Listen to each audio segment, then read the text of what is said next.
பிரான்சில் ஸ்ட்ராஸ்பர்க் பல்கலைக்கழகத்தில் பயிலும் ஐரோப்பிய ஒன்றியம் அல்லாது 47 வெளிநாட்டு மாணவர்கள் தங்களது உயர்கல்விக்கான கட்டணத்தை செலுத்த தவறியதால் பல்கலைக்கழகத்திலிருந்து நீக்கப்பட்டுள்ளனர்.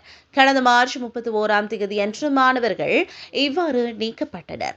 ஐரோப்பிய ஒன்றிய மாணவர்களுக்கு ஆண்டுக்கு வெறும் 170 யூரோக்கள் மட்டுமே கட்டணமாக வசூலிக்கப்படுகின்றன. இந்த நிலையில் வெளிநாட்டு மாணவர்களுக்கு சுமார் 4000 யூரோக்களாக நிர்ணயிக்கப்பட்டுள்ளது. இந்த தொகையை செலுத்த முடியாததே மாணவர்களின் நீக்கத்திற்கு காரணமாகியுள்ளது. ஆசியா, தென் அமெரிக்கா, ஆப்பிரிக்கா ஆகிய நாடுகளில் இருந்து வரும் மாணவர்களுக்கு இந்த தொகை அவர்களின் நாட்டு சராசரி வருமானத்தை விட பல மடங்கு அதிகமாகும்.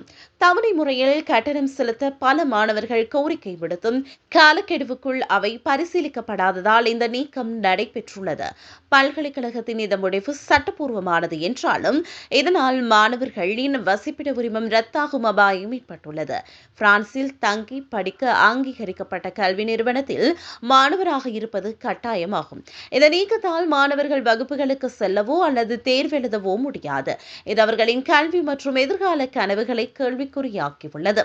மாணவர்கள் முழு தொகையையும் செலுத்தினால் மட்டுமே மீண்டும் சேர்த்துக் கொள்ளப்படுவார்கள் என பல்கலைக்கழகம் நிபந்தனை விதித்துள்ளது.